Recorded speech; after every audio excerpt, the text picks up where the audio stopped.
भारत का गुरूर खाक हुए साल हो गया, पाकिस्तान हमेशा जिंदाबाद। पहलगाम ड्रामे के बाद भारत ने ऑपरेशन सिंदूर का ऐलान करते हुए पाकिस्तान की सिविलियन आबादी पर मिसाइल हमले किए। 6 मकामात पर मासूम शहरियों और मसाजिद को निशाना बनाया। बच्चों और खवातीन समेत 31 शहरी शहीद, 57 जख्मी हुए। अफवाज पाकिस्तान ने भारत को मुंह तोड़ जवाब दिया।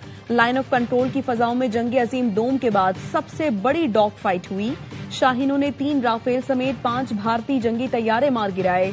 ब्रिगेड हेडक्वार्टर समेत दर्जनों फौजी चेक पोस्टें मलिया मेट कर दी गईं। भारतीय हमले और पाकिस्तान के मुंह तोड़ जवाब, भारतीय फौजियों के सफेद झंडे लहराने और तर्जुमान पाक फौज की तस्दीक। आज ही के दिन साल पहले हर खबर सबसे पहले ARY न्यूज पर।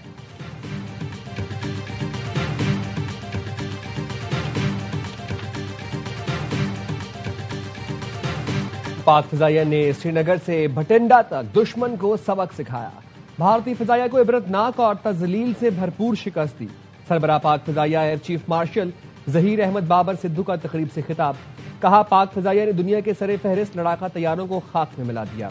S-400 एयर डिफेंस सिस्टम को लम्हों में तबाह किया। दुश्मन की तमाम तनसीबात पाक फिजाइया के निशाने पर थीं। पाक फिजाइया अपनी सरहदों की मुहाफिज है, हमेशा कौम की तवक्कुआत पर पूरा उतरेगी। मार्का हक का 1 साल मुकम्मल होने पर ISPR की अहम प्रेस कॉन्फ्रेंस आज दोपहर 2 बजे होगी। DG ISPR lieutenant general Ahmed Sharif Chaudhry के हमरा पाक बहरिया और पाक फिजाइया के सीनियर अफसरान भी मौजूद होंगे।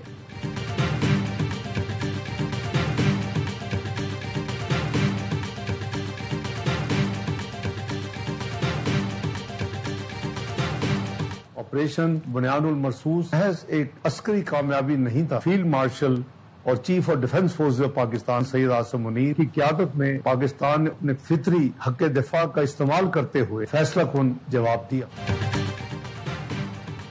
मार्का हक सिर्फ एक तारीख नहीं, कौमी जुर्रत, इत्तेहाद और अज़्म की दास्तान है। नायब वज़ीर-ए-आज़म इसहाक डार कहते हैं, ऑपरेशन बुनियादुल मरसूस पाकिस्तान की दिफाई कामयाबी और हक के दिफा के मौसर इस्तेमाल की मिसाल बना। फील्ड मार्शल सैयद आसिम मुनीर की क़यादत में पाकिस्तान ने दुश्मन को फैसलाकुन और मुतनासिब जवाब दिया।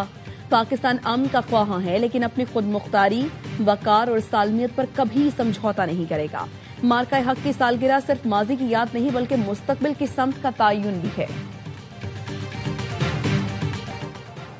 पाक बहरिया हर जाहरियत का भरपूर जवाब देने के लिए तैयार। Naval chief admiral Naveed Ashraf की ज़ेर सदारत कमांड एंड स्टाफ कॉन्फ्रेंस, आला क़यादत की शिरकत। ISPR का कहना है, इजलास में समंदरी महाज पर हर वक्त जंगी तैयारी बरकरार रखने की हिदायत की गई। नेवल चीफ ने कहा, मशरिक़ वुस्ता में जारी कशीदगी खित्ते की बहरी सलामती के लिए बड़ा चैलेंज है।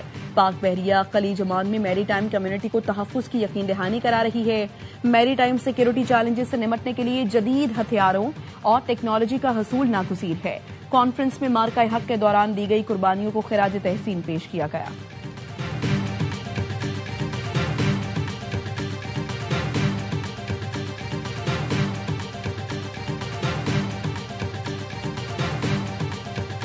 Want to make a deal. We've had very good talks over the last 24 hours, and it's very possible that we'll make a deal. Iran cannot have a nuclear weapon, and they won't. And they've agreed to that. They don't have any radar left. Their missiles are mostly decimated. Iran जौहरी programme जारी न रखने पर आमादा हो गया। Iran अब शिद्दत से डील चाहता है। अमेरिकी सदर ट्रंप की ओवल ऑफिस में मीडिया से गुफ्तगू। कहा, गुज़िश्ता 24 घंटे में ईरान के साथ मुस्बत बातचीत हुई। अब ये मुमकिन है कि ईरान के साथ डील हो जाए। हम ईरान से वो हासिल करेंगे जो हमें चाहिए, बस ईरान के पास एटमी हथियार न हो। हमने ईरान की फजाइया और नेवी तबाह कर दी, मिसाइल और रडार सिस्टम तबाह कर दिए। ईरान के रहनुमा मारे गए, हम जीत चुके हैं।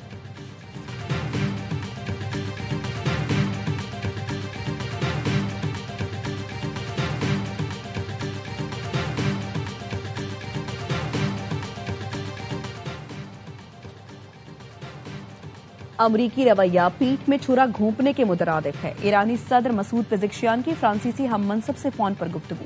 कहा, ईरान ने 2 बार मुज़ाकरात का आगाज किया, मगर हर बार इन मुज़ाकरात के साथ ही ईरान के खिलाफ फौजी जाहरियत की गई। किसी भी मौसर मुज़ाकरात के लिए जंग का खात्मा और दोबारा कार्रवाई न करने की जमानत जरूरी है। ईरानी सदर ने मुत्तहिदा अरब इमारात के खिलाफ किसी भी फौजी कार्रवाई की तरदीद की। कहा, हम अगर ऐसा कुछ करते हैं तो उसका बाकायदा ऐलान करते हैं। फ्रांसीसी सदर ने जंगबंदी के फ्रेमवर्क की हिमायत की। कहा, फ्रांस मुज़ाकरात आगे बढ़ाने और तेहरान पर आयद पाबंदियां खत्म करने के अमल में ताउन के लिए तैयार है।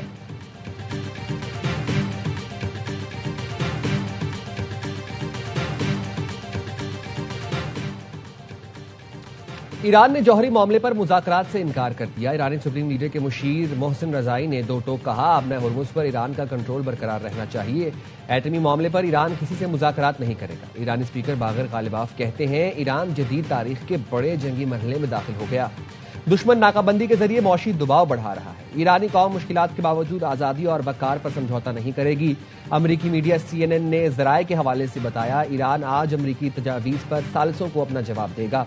दोनों फरीक जंग के खात्मे के लिए एक मुआहदे की जानिब बढ़ रहे हैं। तस्नीम न्यूज़ एजेंसी के मुताबिक अमरीकी जवाब पर गौर जारी है। किसी नतीजे पर पहुंचने पर सालिस को आगाह कर दिया जाएगा।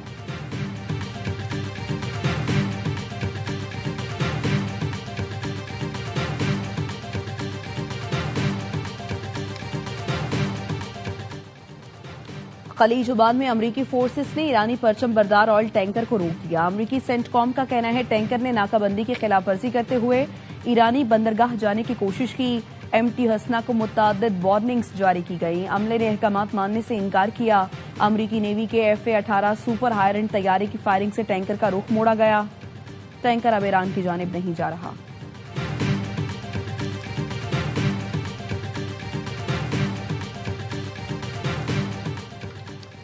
ईरान ने मशरिक़ वुस्ता में अमरीका के 228 असासों को निशाना बनाया। अमरीकी अखबार वॉशिंगटन पोस्ट की रिपोर्ट। कहा, ईरान ने मशरिक़ वुस्ता में 15 अमरीकी अड्डों पर हमले किए। बड़ी तादाद में थॉड और पेट्रियट इंटरसेप्टर्स तबाह हुए। अमरीकी फौज ईरान के ड्रोन हमलों के लिए तैयार नहीं थी। ईरान ने अहदाफ दुरुस्तगी से निशाना बनाया। कहीं भी कोई हमला खाली नहीं गया। रिपोर्ट के मुताबिक ईरान ड्रोन कम तबाहकुन है, मगर उनको रोकना मुश्किल है।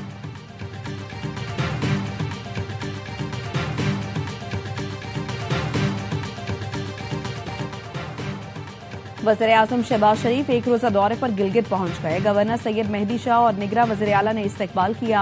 वज़ीर-ए-आज़म की गवर्नर और निगरां वज़ीर आला से अलग अलग मुलाकातें।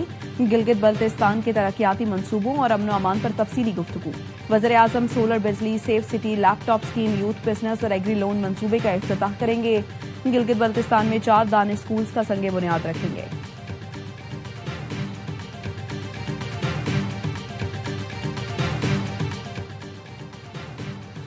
वफाकी वज़ीर दाखिला मोहसिन नकवी का इस्लामाबाद एयरपोर्ट का दौरा। आज़मीन हज और दीगर मुसाफिरों की इमिग्रेशन का जायजा लिया। सर्च सिस्टम मजीद मौसर और तेज बनाने की हिदायत की। कहा, जदीद टेक्नोलॉजी के इस्तेमाल से सिक्योरिटी निज़ाम को अपग्रेड किया जा रहा है। मुसाफिरों को बिला ताख़ीर सहूलतें फराहम करना अव्वलीन तरजीह है। अमरीकी सदर ने दौरान जंग वॉल स्ट्रीट में रिकॉर्ड तोड़ इजाफे को फिर तरक्की करती हुई मईशत का सबूत करार दे दिया। ट्रंप ने व्हाइट हाउस की जानिब से एक्स पर शेयर की गई पोस्ट में लिखा, स्टॉक मार्केट तारीख की बुलंद तरीन सतह पर पहुंच गई। बचत और मुलाजमतें बढ़ रही हैं। बैनुल-अक़वामी मार्केट में खाम तेल की कीमतों में इस्तेहकाम। ब्रेंट खाम तेल 0.65% इजाफे के बाद $101.92 फी बैरल का हो गया। अमरीकी वेस्ट टेक्सास की कीमत 0.76% इजाफे से $95.80 फी बैरल तक पहुंच गई।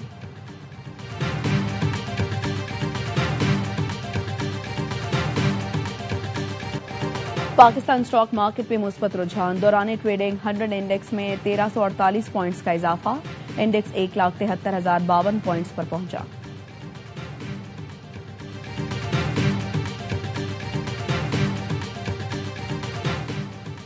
पाकिस्तान के लिए IMF से कर्ज प्रोग्राम के तहत अगली किस्त कल मंजूर होने का इम्कान। ज़राए के मुताबिक IMF एग्जीक्यूटिव बोर्ड के कल के इजलास में पाकिस्तान के लिए $1.2 अरब से जायद रकम की मंजूरी मुतवक्के।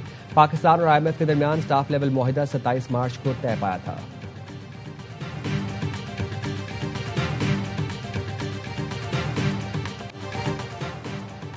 IMF का बजट में बिजली के 200 यूनिट तक इस्तेमाल पर सब्सिडी खत्म करने का मुतालबा। IMF का कहना है, 1 जनवरी से सब्सिडी सिर्फ BISP के मुस्तहिकीन को दी जाए।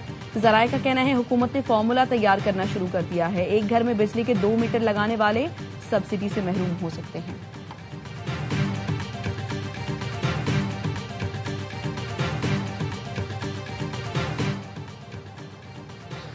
वज़ीर रेलवे हनीफ अब्बासी की ईरानी सफीर रजा अमीरी मुकद्दम से मुलाकात। कफ्तान जहदान रेलवे रूट और ITI फ्रेट ट्रेन पर तफसीली तबादला ख्याल। कोयटा तफ्तान रेलवे सेक्शन की मुरम्मत और बहाली पर गौर। रेलवे ऑपरेशंस के लिए सिक्योरिटी और इंफ्रास्ट्रक्चर बेहतर बनाने पर इत्तफाक।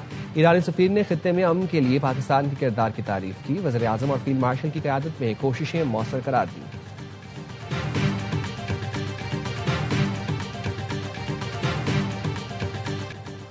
जौहरी हथियारों के अदम फैलाव के मुआहदे NPT में दोबारा शामिल नहीं होंगे। शिमाली कोरिया का ऐलान। सरकारी मीडिया के मुताबिक शिमाली कोरिया की हुकूमत ने मौक़िफ़ इख्तियार किया है कि वो अपने दिफाई पॉलिसी और एटमी मवाद पर किसी बैनुल अक़वामी दबाव को कबूल नहीं करेगा। बरतानिया में बल्दियाती इंतखाबात का दंगल आज सजेगा। स्कॉटलैंड और वेल्स की पार्लियामेंट्स और इंग्लैंड की 136 काउंसिलों के नुमाइंदों के इंतखाब के लिए वोट डाले जाएंगे। 5066 नशिस्तों के लिए 25,000 से ज्यादा उम्मीदवार इंतखाबी मैदान में हैं। बर्मिंघम में रिकॉर्ड 170 से ज्यादा पाकिस्तानी और मुस्लिम उम्मीदवार भी मैदान में हैं। मकामी वक्त के मुताबिक पोलिंग सुबह 7 बजे शुरू हो गई, जो रात 10 बजे तक जारी रहेगी। वोटों की गिनती जुम्मे की सुबह शुरू होगी।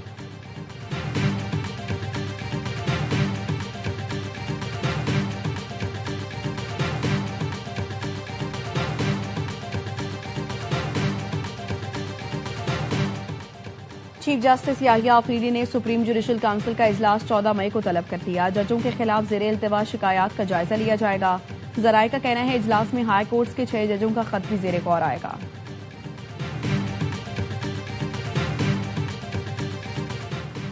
पाकपतन के सरकारी गोदाम से 20 करोड़ की गंदम गायब करने का केस। महकमा एंटी करप्शन ने गिरफ्तार फूड इंस्पेक्टर जीशान से 35 लाख रुपए बरामद कर लिए।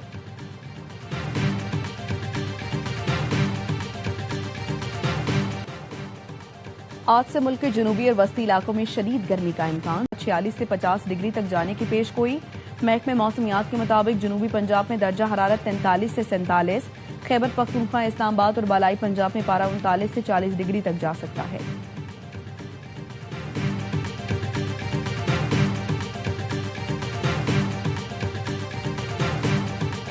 बांग्लादेश होम ग्राउंड पर तारीख बनाएगा या पाकिस्तान में काबिल शिकस्त रहने का रिकॉर्ड बरकरार रखेगा।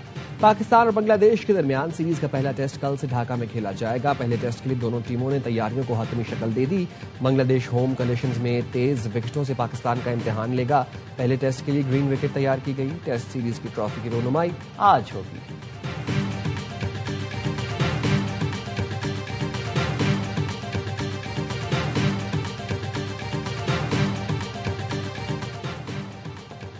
पाक ऑस्ट्रेलिया वनडे सीरीज का शेड्यूल जारी। ऑस्ट्रेलवी टीम 23 मई को इस्लामाबाद पहुंचेगी। पहला मैच 30 मई को रावलपिंडी क्रिकेट स्टेडियम में खेला जाएगा। दूसरा और तीसरा वनडे 2 और 4 जून को कदाफी स्टेडियम लाहौर में होगा। और पाकिस्तान की सबसे बड़ी फतह का रिकॉर्ड लगातार चौथा। 300 से ज्यादा का टोटल। नेशनल स्टेडियम में सबसे बड़ा स्कोर।